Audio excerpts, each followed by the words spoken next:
10월 첫 주 예배가 우리에게 새롭게 다가오는데 우리 찬양대 찬양이 참 감동이 되고 은혜가 됩니다. 박수 한 번 더 하도록 하죠. 어떻게 들어오시면서 좌우에 계신 분들 좀 보셨습니까? 늘 보는 구역 식구지만은 또 새롭게 보이고 또 성도들의 얼굴에서 은혜를 찾은 줄로 압니다. 우리가 보통 늘 인사말은 사랑하고 축복합니다 하잖아요. 뭐 사랑합니다, 축복합니다. 이제 그 앞에 좀 붙여야죠. 벌써 시작한 분이 있는데 같이 합시다. 앞에 붙이세요. 뭐라고 하냐면 성도님은 나의 기쁨입니다. 사랑합니다. 축복합니다. 다 같이 인사 나눕시다. 성도님은 나의 기쁨입니다. 사랑합니다. 축복합니다. 할렐루야. 할렐루야. 하나님께서 우리 가운데 함께 하셔서 우리를 보실 때에도 기쁨과 감동으로 또 우리에게 축복 내리시는 줄로 믿습니다. 오늘 로마서 16장 19절 이하의 말씀을 가지고 순종의 길이란 제목으로 은혜를 나누고자 합니다. 우리나라에는 제주도에 가면은 조랑말들이 좀 있습니다만은 그러나 전 세계적으로 역시 명말을 둔 나라들이 따로 있지요. 많은 말을 기르는 민족들 중에 아라비아의 종마, 아라비아의 말들이 세계적으로 유명합니다.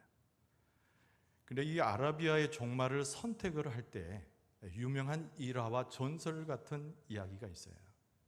어떤 한 사람이 등장하는데 이 사람이 그런 생각을 품습니다. 어느 날 내가 세계 도처에 있는 명마들을 모아가지고 그들 가운데 고르고 골라서 우리 아라비아의 종마로 삼겠다, 이런 꿈을 꿨다는 거예요. 그래서 이 사람이 세계 곳곳을 다닙니다. 그리고 암컷을 골랐는데 100마리의 아주 좋은 명마를 골랐어요. 이거는 이제 그 아라비아 종마에 얽힌 이야기입니다. 이 사람이 이제 큰 우리를 만들어 놓고 100마리의 명마들을 그 안에 놓고 나서 좋은 음식을 제공을 했어요. 퇴비도 주고 또 좋은 걸 많이 줬어요. 근데 한 가지 주지 않은 것이 있었는데 물입니다. 근데 그 우리가 있었던 장소가 시냇가에서 참 가까웠다는 거예요. 그래서 바람이 슬렁슬렁 일 때마다 그 시냇가의 물의 냄새가 우리로 전해집니다. 많은 것을 배불리 먹었지만은, 말들이 좋아하는 것으로 쉬고 배불렀지만은 물을 한 모금도 먹지 못했던 100마리의 명마들은 아주 목이 타서 환장하고 죽을 지경이었어요. 며칠이 지났습니다. 이 사람이 우리의 문을 갑자기 열어줬겠어요.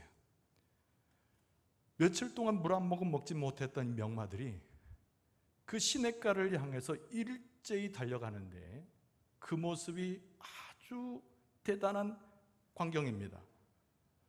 명마들이다 보니까 달려가도 이 얼굴을 빳빳이 세워요. 그리고 뒤에 꼬리도 세웁니다. 달려가는 모양이 상상해보면 대단한 모습인데 말발굽을 일으키면서 모래먼지 바람을 일으키고 그들이 달려갔던 말들의 모양이 폭풍처럼 천둥처럼 달려갔다, 이렇게 이야기돼요. 시내를 향해서 100마리의 말들이 일제히 물을 먹기 위해서 달려갑니다. 그런데 이 사람이요, 그 말들의 뒤편에 서서 피리 하나를 딱 꺼내는데 그 피리를 모든 100마리의 말이 들을 수 있도록 크게 피리를 불어대기 시작합니다. 근데 100마리들이, 이 말들이 거의 시냇가에 다다랐을 때 그 100마리 중에 4마리가 물가에서 갑자기 우뚝 섭니다. 달린 것을 포기하고 그대로 화석처럼 굳은 채로 서 있어요.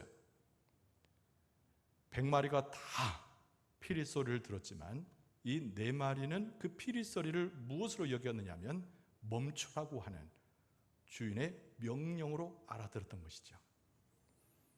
그래서 이 4마리의 명마만 그 시냇가에서 물냄새가 나는데도 우뚝 서가지고 다음번 주인이 명령하는 말을 기다리는 거예요.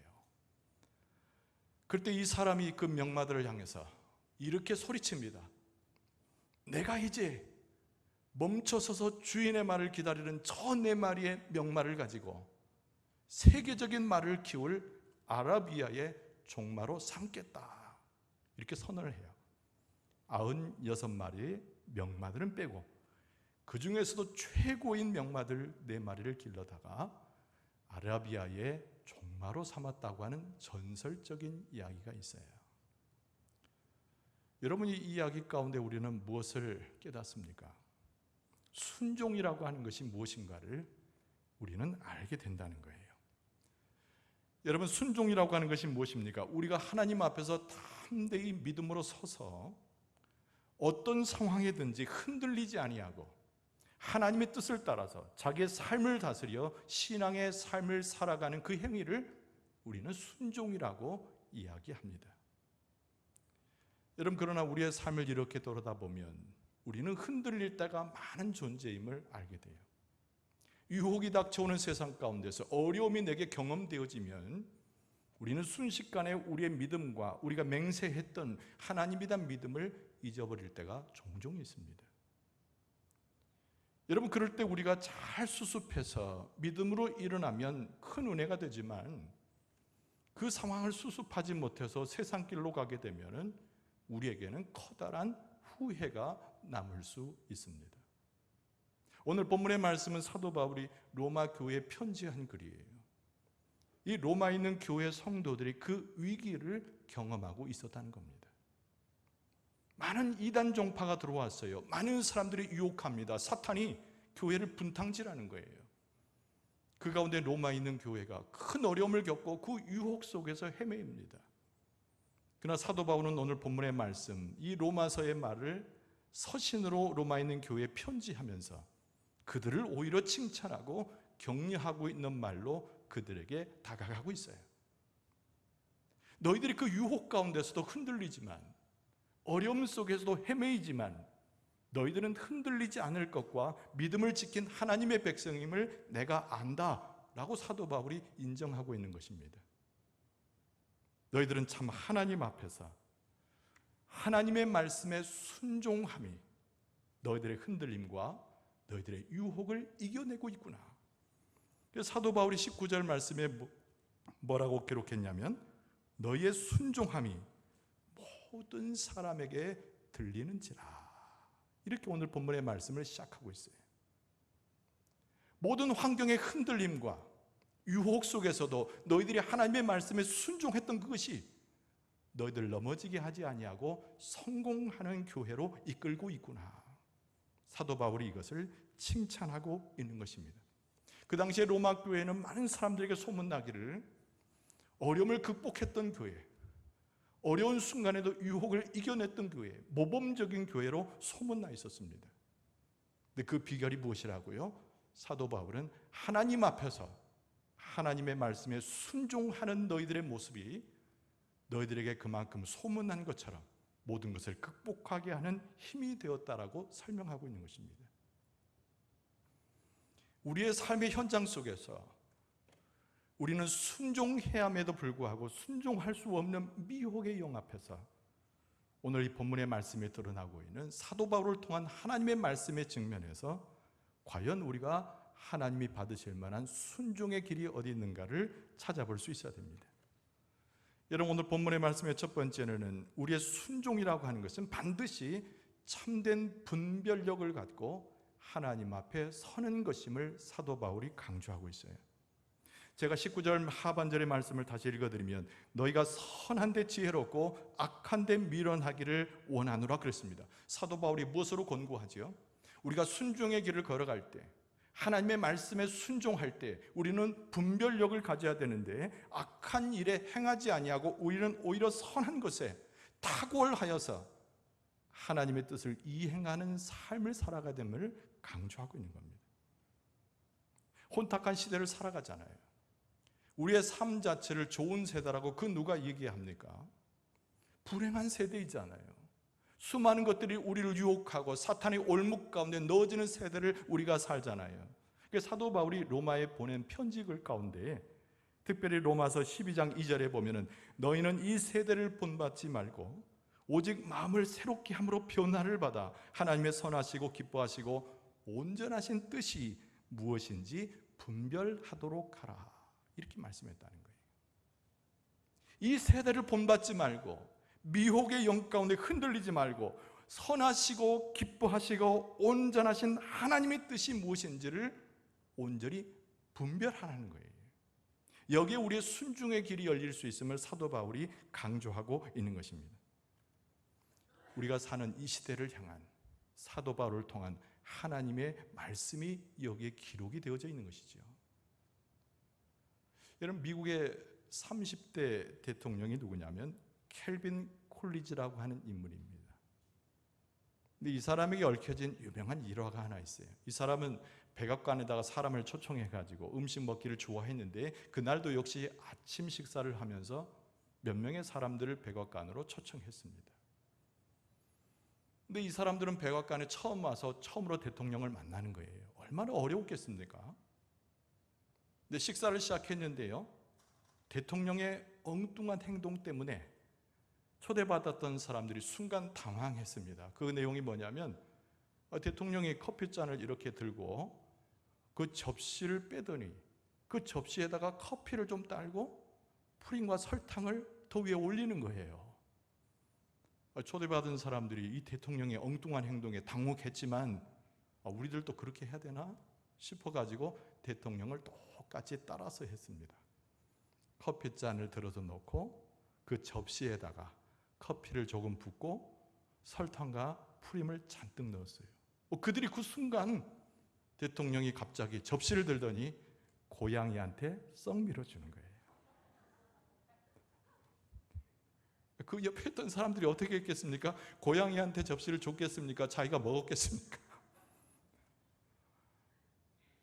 좀 우스운 이야기지만 그들의 모습은 무척 어리석고 그 상황을 이해하지 못하는 분별력이 없는 사람들이었다는 거예요.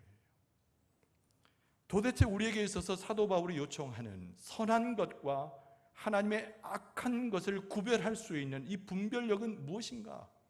우리는 여기서 정의해 볼 수 있어야 돼요. 분별력이라고 하는 것은 첫째로 세상에 역사하시는 하나님의 그 능통하신 그 역사를 우리가 깨달아야 된다는 거예요. 동시에 하나님의 역사를 방해하고 우리를 유혹에서 넘어뜨리고 우리의 삶 자체로 죄로 돌아가게 하는 이 사탄의 역사도 엄밀히 판단할 수 있어야 된다는 거예요.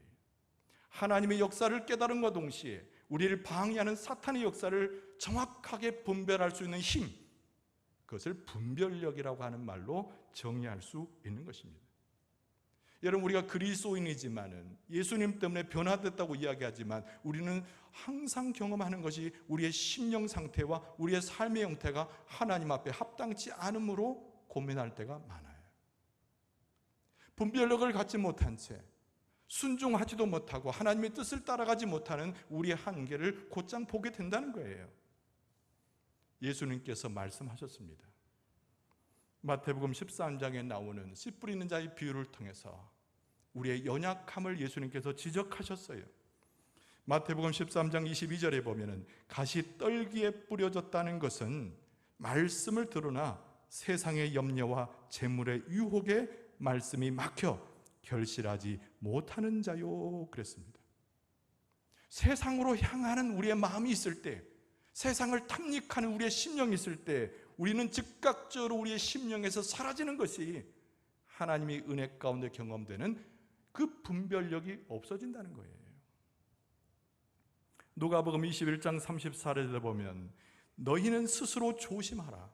그렇지 않으면 방탕함과 술 취함과 생활의 염려로 마음이 둔하여지고 뜻밖의 그날이 덫과 같이 너희에게 임하리라 그랬어요.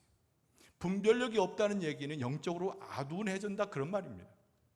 우리가 하나님 앞에서 영적으로 바르고 성령의 인도하심 가운데 그 말씀을 받아서 그 말씀이 우리에게 생명이 되고 그 말씀이 우리의 길잡이가 되는 것을 똑바로 알아야 되는데 세상적 재리를 따라가고 술 취하고 방탕하고 생활의 염려로 마음을 빼앗기게 될 때 우리는 영적인 아둔함에 붙여져서 하나님의 영적 분별력을 잃어버리게 된다는 거죠.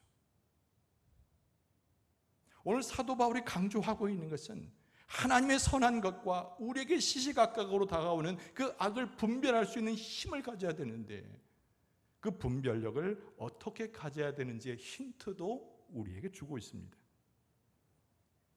여러분, 첫 번째로는 피해야 합니다. 피해야 합니다. 이게 분별력의 첫 번째, 피해야 되는 거예요. 여러분, 우리가 교회 안에서든 교회 밖에서든 계속 만나는 것은 우리를 핍박하는 사람들이에요. 우리를 박해하는 사람들입니다. 믿음의 삶을 방해하는 사람들이에요. 여러분, 그러나 대적하지 마세요. 같이 싸우지 마세요. 예수님께서 우리에게 주시는 중요한 믿음의 힌트는 그 자리를 피하라는 거예요. 그 예수님께서도 복음 전도자들에게 말합니다. 다투고 쟁투하고 싸우지 말고 혈과 육에 관련하여 그들과 합세하지 말고 그 자리를 떠나라는 거예요. 복음을 증거하는 것에 있어서는 다툼이라고 하는 것은 아무런 도움이 되지 않고, 복음을 증거하는 데 있어서는 그런 쓸데없는 부딪힘이라고 하는 것은 하나님의 나라에 유익한 것이 아닌 거예요. 그래서 피하라는 거예요.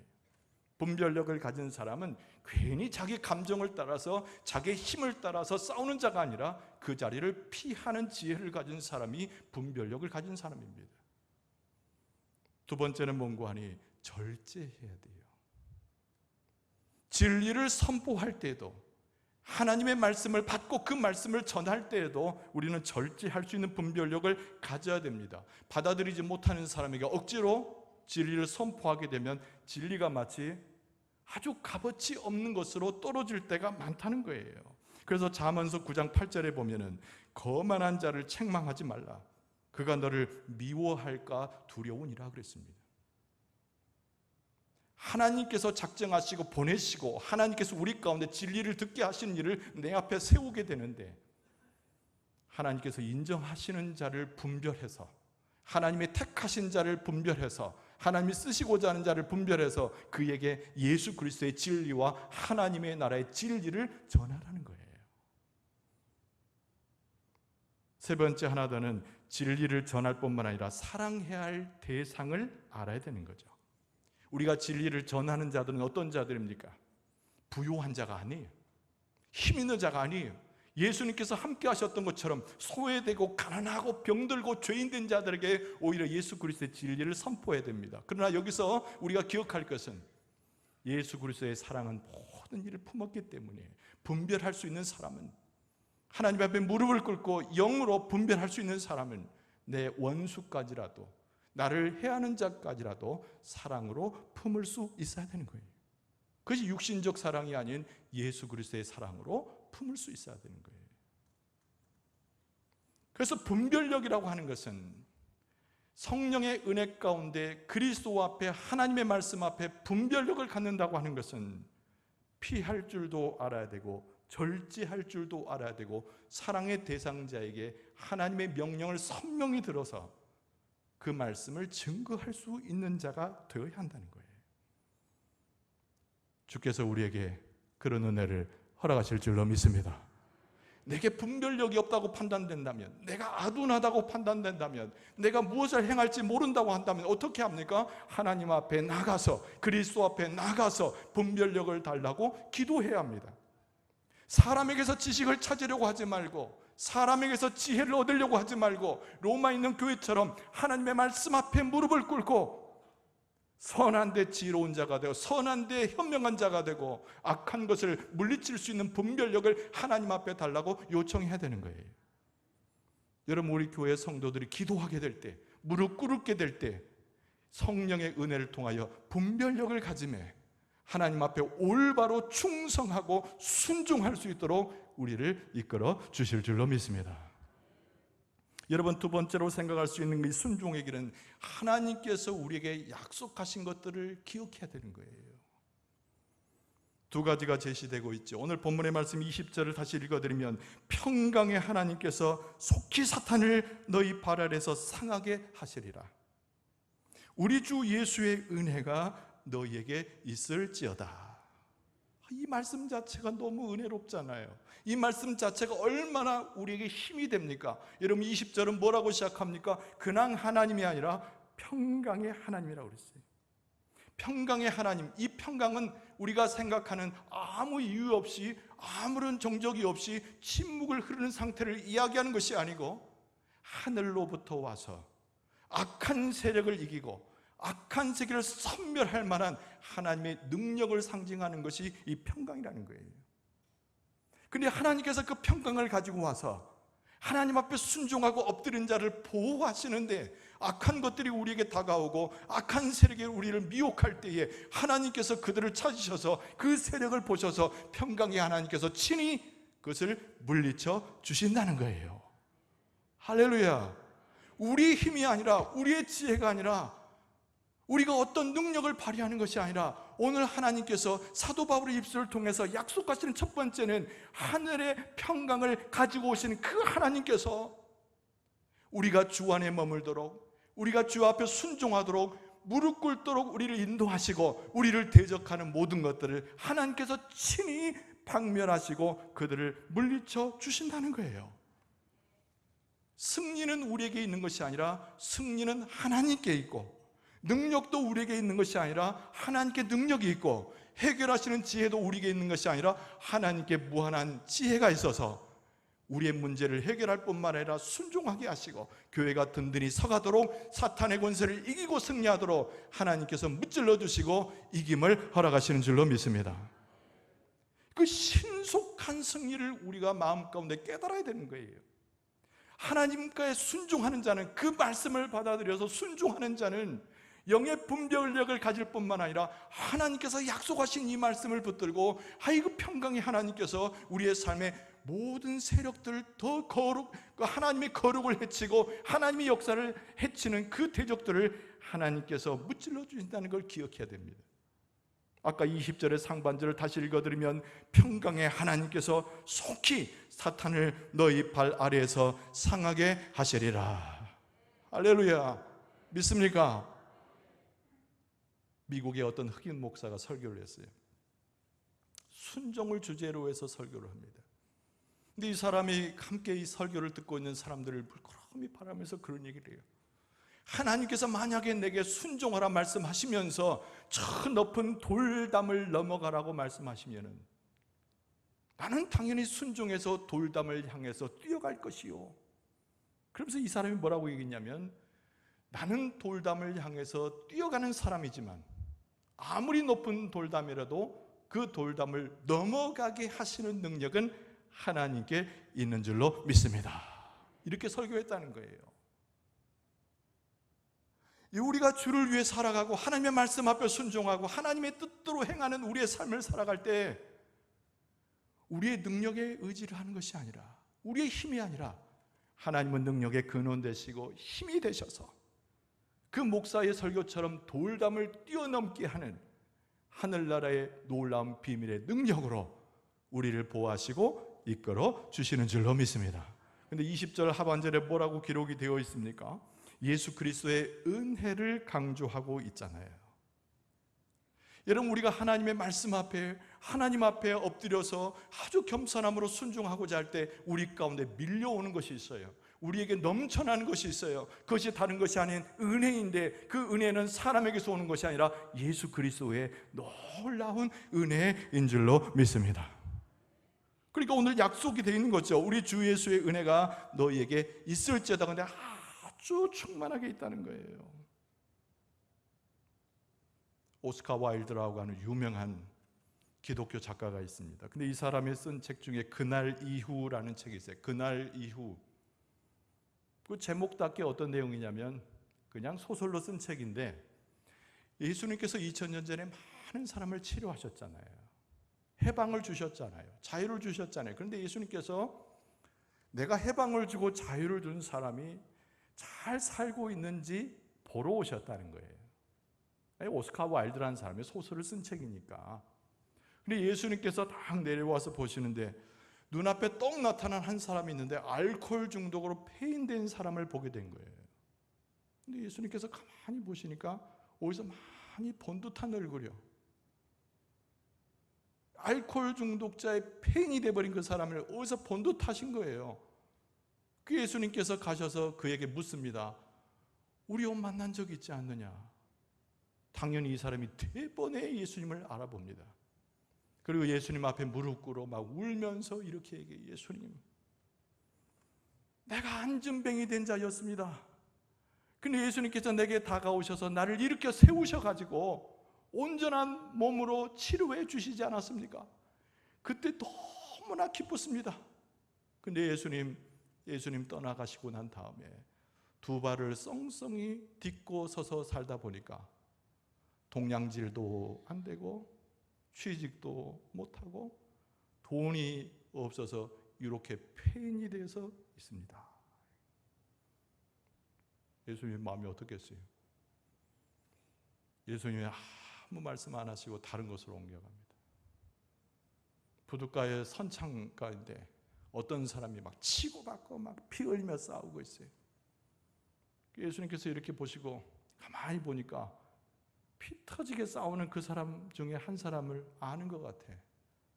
그래서 가서 예수님이 붙들었습니다. 싸움을 말리고. 근데 그 사람도 예수님을 대번에 알아봤어요. 예수님 아니십니까? 무릎을 꿇어요. 이 사람이 이렇게 예수님 앞에 또 고백하는 거예요. 예수님, 내가 맹인이어서 앞을 보지 못했었습니다. 그리고 예수님께서 진흙으로 내 눈을 바르시고 내 눈을 뜨게 하셨지 않습니까? 그때 그 감격은 엄청난 것이었습니다. 그런데 예수님, 내가 두 눈을 뜨고 난 다음에 사람들이 살아가는 걸 보니까 이 보통 문제가 아닙니다. 나쁜 사람도 그렇게 많고 나를 억울하게 하는 사람도 그렇게 많고 내가 참다 못해서 매일마다 싸웁니다. 제 얘기가 아니고 오스카 와일드의 그날 이후라는 책에 나오는 짤막한 얘기예요. 이 얘기가 무엇입니까? 우리가 예수 그리스도를 믿을 때 예수 그리스도의 은혜 때문에 구원을 받았고 감격이 있었고 그 예수 그리스도의 은혜로 내 삶을 공격해오는 무거운 짐들을 다 내려주고 효과적으로 이기지 않았습니까? 그런데 우리의 삶은 어느덧 그 은혜를 다 잊어버리고 하나님의 말씀도 기억하지 못하고 진리 가운데 살아가지 못하고 과거보다 더 못한 모습으로 주님 앞에 서 있는 우리의 모습을 보게 된다는 거예요. 하나님의 말씀 앞에 순종하기를 원하는 자는 지혜로운 자인데 하나님 앞에 순종의 길을 걸어가는 사람은 예수 그리스도의 은혜가 그의 삶에 충만해져서 과거로 돌아가는 자가 아니라 그 은혜 가운데 하나님을 찬송하고 하나님을 찬송하는 자라는 거예요. 우리의 순종은 하나님 앞에서 행하는 것이고 하나님의 말씀 앞에서 결단하여서 어떤 일이 와도 그 명령에 순종하겠다는 각오로 가는 것이 순종입니다. 순종을 행하는 자에게, 말씀의 순종을 행하는 자에게 오늘 말씀에 우리에게 약속하기를 예수 그리스도의 본래의 그 큰 은혜가 우리 가운데 충만할 것이라고 말씀하고 있어요. 그 은혜를 잊어버리지 않기를 바랍니다. 우리가 경험했던 그 축복의 은혜를 잊어버리지 않기를 바랍니다. 감정으로 잊어버리는 것이 아니라 감정으로 기억하는 것이 아니라 하나님의 말씀, 그 생명의 말씀, 우리를 구원하신 그 말씀 앞에 순종하는 모습이 예수 그리스도의 그 은혜를 잊지 않는 순종하는 사람의 모습이라는 거예요. 하나님께서 오늘 우리를 세워주심에 온전한 순종의 길로 우리가 걸어갈 때 우리 생활에 예수 그리스도의 은혜의 놀라운 능력이 충만하게 임하게 될 줄로 믿습니다. 말씀을 정리합니다. 우리는 여러 가지 책임을 갖고 교회에서 생활을 해요. 그러나 이 시간 이 말씀을 두고 우리는 한번 돌아보게 됩니다. 내가 과연 하나님의 말씀 앞에 그리스도의 은혜 앞에 순종하고 있는 사람인가? 우리의 능력의 원천은 내가 가진 지식과 학식이 아니었음도 고백했잖아요. 우리의 능력의 원천은 예수 그리스도, 예수 그리스도께서 우리의 그 한 분으로만 우리의 능력이 나오는 것을 지금도 고백할 수 있습니다. 우리는 누구를 향한 순종을 합니까? 예수 그리스도 하나님을 향한 순종의 길을 우리는 걸어가고 있는 것이에요. 때로는 이루어지지 않아서 답답할 수 있습니다. 순종함에도 축복이 내 손에 잡히지 않는다고 불평할 수도 있습니다. 그러나 사도 바울은 로마에 있는 교회에 편지하면서 인내하여 기다리고 하나님 앞에 순종하게 될 때 하나님께서 하늘의 은혜와 복을 더하실 것을 약속하고 있는 것입니다. 우리의 삶에도 이 말씀이 똑같이 하나님의 은혜와 복을 받을 수 있도록 우리의 삶을 순종의 길로 인도해 주실 줄로 믿습니다. 예수 그리스도를 처음 만난 은혜를 기억하시고 하나님의 말씀 앞에서 온전히 순종함으로 하나님이 예비하신 축복을 받고 하나님을 찬송할 수 있는 여러분과 저의 모습 될 수 있기를 주의 이름으로 축원합니다. 기도하겠습니다. 오 우리 아버지 하나님, 우리에게 순종의 길을 가르치심에 시대를 분별할 수 있도록 인도하시니 감사합니다. 악한 세력을 물리치시는 하나님의 능력을 의지하게 하여 주시고 그 말씀에 순종하여 그리스도의 은혜로 풍성한 삶을 살게 하여 주시옵소서. 예수님의 이름으로 간절히 기도하옵나이다. 아멘.